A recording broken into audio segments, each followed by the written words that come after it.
Hello అండి, అందరికీ good evening.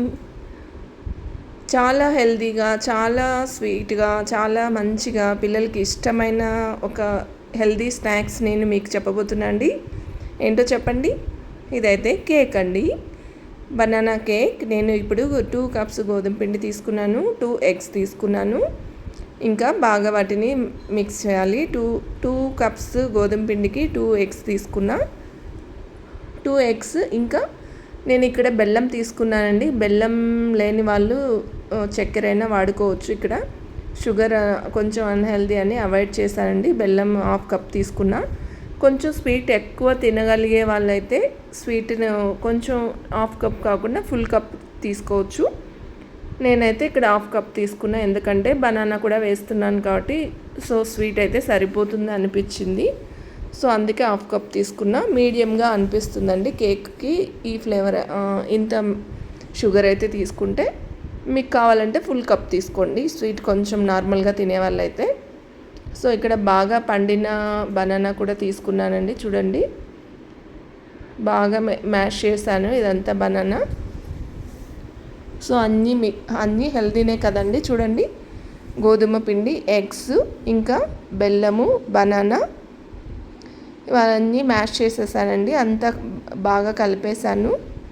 కలుపుకున్న తర్వాత ఇప్పుడు కొంచెం ఈస్ట్ తీసుకున్నాను. మీకు ఈస్ట్ ఇష్టం లేకపోతే, ఇంట్లో అవైలబిలిటీ లేకపోతే అవాయిడ్ చేయొచ్చు. ఈస్ట్ వల్ల ఏంటంటే కొంచెం కేక్ ఫ్లఫీగా వస్తుంది అంతే. దానివల్ల ఏం టేస్ట్ మారదు. అది వేయడం వల్ల టేస్ట్ తగ్గదు, పెరగదు. ఇంకా కొంచెం వంట సోడా తీసుకున్నానండి, 2 పించెస్ వంట సోడా. ఇంకా 2 స్పూన్ల నెయ్యి తీసుకున్నాను. ఇక్కడ మీకు కావాలంటే కొంచెం నెయ్యి ఎక్కువ తినే వాళ్ళైతే ఎక్కువ కూడా వాడుకోవచ్చు. ఈ మెజర్మెంట్స్కి ఈ నెయ్యి సరిపోతుంది అనిపిస్తుంది, ఎందుకంటే మళ్ళీ గ్రీజ్ చేస్తాం కదా బౌల్కి కూడా. సో అందుకు ఎక్కువ అవుతుంది అనిపించి నేను 2 టేబుల్ స్పూన్లు తీసుకున్నా. ఇంకా 2 టేబుల్ స్పూన్ పాలు కూడా కలుపుకోవాలండి, ఎందుకంటే కొంచెం థిక్నెస్గా ఉంది పిండి. అందుకు నేను కొంచెం ఒక 2 టేబుల్ స్పూన్ పైన పాలు కలుపుకున్నాను. మీకు కన్సిస్టెన్సీని బట్టి మిల్క్ అడ్జస్ట్ చేసుకోవచ్చండి. ఇక్కడ కొంచెం ఎక్కువ కానీ తక్కువ కానీ తీసుకోవచ్చు. ఇలా బాగా మెదుపుకొని బాగా మెత్తగా సాఫ్ట్గా అయ్యేంతవరకు పిండిని అంతా కలుపుకోవాలండి. బాగా అలా కలిపేసి బాగా నీట్గా చేసేసి ఇంకా దానికి మూత, ఆ బౌల్కి అయితే మూత పెట్టుకోవాలండి. మూత పెట్టుకొని ఒక 1 అవర్ 2 అవర్స్ మీకు టైం ఉంటే కొంచెం ఎక్కువ టైం వదిలినా పర్వాలేదు, ఎక్కువ టైం పెట్టుకోవచ్చు అండి. ముందే కలిపి పెట్టుకుంటే బెటర్. ఇప్పుడు నేను బేక్ చేసేదానికి, నేను మా ఇంట్లో అయితే ఓవెన్ లేదండి, నేను ఓన్లీ కుక్కర్ మీద చేస్తాను ఇలా ఏమైనా చేయాలంటే. సో కుక్కర్ని ప్రీ హీట్ చేసుకుంటున్నాను ఇక్కడ కేక్ చేసే టైంకి.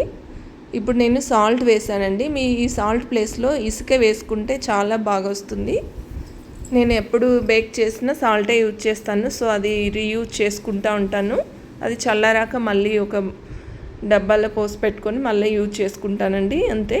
ఏ బౌల్లో అయితే మనం కేక్ చేయాలనుకుంటున్నామో ఆ బౌల్కి గ్రీజ్ చేస్తున్నాను నేను.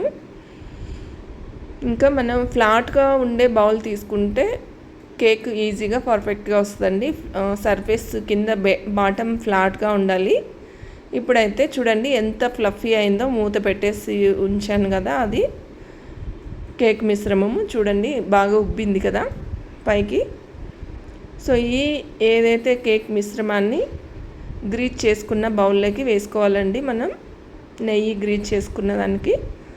అలా మొత్తం వేసుకొని ఈవెన్గా స్ప్రెడ్ చేసుకోవాలండి. ఏదైతే కేక్ మిశ్రమం ఉందో దాన్ని ఈవెన్గా బౌల్లోకి అంతా స్ప్రెడ్ చేసుకోవాలి. బౌల్ అంతా ఈక్వల్గా వేస్తే ఒక చోట ఎక్కువ ఒక చోట తక్కువ లేకుండా ఈవెన్గా కుక్ అవుతుంది. ఎంత పర్ఫెక్ట్గా వేసినా కూడా కేక్ మధ్యలో కొంచెం ఎక్కువ ఉబ్బుతుందండి ఇది, ఎందుకంటే చుట్టూ కొంచెం నార్మల్గా అవుతుంది, మధ్యలో మాత్రం కేక్ పైకి వస్తుంది. సో ఇలా అంతా ఈవెన్గా స్ప్రెడ్ చేసుకోవాలి. ఒకసారి అలా ట్యాప్ చేస్తే అయిపోతుంది. ఇదైతే నాకు ఈ ప్లేటు కుక్కర్తో పాటు ఇచ్చారండి. ఆ ప్లేట్ ఉంటే ప్లేట్ వేసుకోవచ్చు, సాల్ట్ మీద వేసి కేక్ బౌల్ పెట్టుకోవచ్చండి. లేదంటే ఒక వెడల్పాటి గిన్నె పెట్టి దాని మీద పెట్టుకోవచ్చు. చూడండి, ఇక్కడ నేను 20 మినిట్స్ తర్వాత సిమ్లో కేక్ పెట్టిన వెంటనే సిమ్లో పెట్టేశాను స్టవ్ని. ఇప్పుడు చూడండి 20 మినిట్స్ తర్వాత చెక్ చేశాను. సో కేక్ ఇంకా కుక్ అవ్వలేదు, హాఫ్ కుక్ అయింది. సరే ఇప్పుడు ఎడ్జెస్ అయితే రెడీ అయిపోయిందండి. మధ్యలో అయితే పిండి ఫోర్క్ అంటుకుంటుంది కదా, ఇందాక చూసాను కదా. ఇప్పుడైతే చూడండి ఆఫ్టర్ 40 మినిట్స్ అస్సలు కొంచెం కూడా పిండి అంటుకోలేదు ఫోర్క్కి. ఇప్పుడైతే కేక్ అయితే రెడీ అయిపోయింది చూడండి. ఇప్పుడు నేను బౌల్ అయితే తీసేస్తున్నాను కుక్కర్లోంచి. సో మనం నార్మల్గా మీడియం లో ఫ్లేమ్లో పెట్టుకోవాలండి. ఫస్ట్ అయితే మీడియం పెట్టి ఒక 5 మినిట్స్ ప్రీ హీట్ చేసుకోవాలి. తర్వాత ఒక 10-20 మినిట్స్ కొంచెం సిమ్లో పెట్టుకుంటే, మధ్యలో ఒక హైలో పెట్టుకుంటే అలా 40 మినిట్స్ కుక్ చేసుకుంటే అయిపోతుందండి. రెడీ అయిపోయింది కేక్ అయితే. నార్మల్గా సిమ్లో పెట్టుకొని కుక్ చేసేసుకోవచ్చండి, అలా పెట్టి వదిలేయచ్చు కేక్ అయితే. సో ఇలా అయితే వచ్చేసింది. వెంటనే అయితే రాదండి, ఇది చల్లారాలి, మొత్తం చల్లారాక వస్తుంది. ఇప్పుడు చూడండి నాకైతే ఏం బర్న్ అవ్వలేదు, ఈవెన్గా వచ్చేసింది మొత్తం.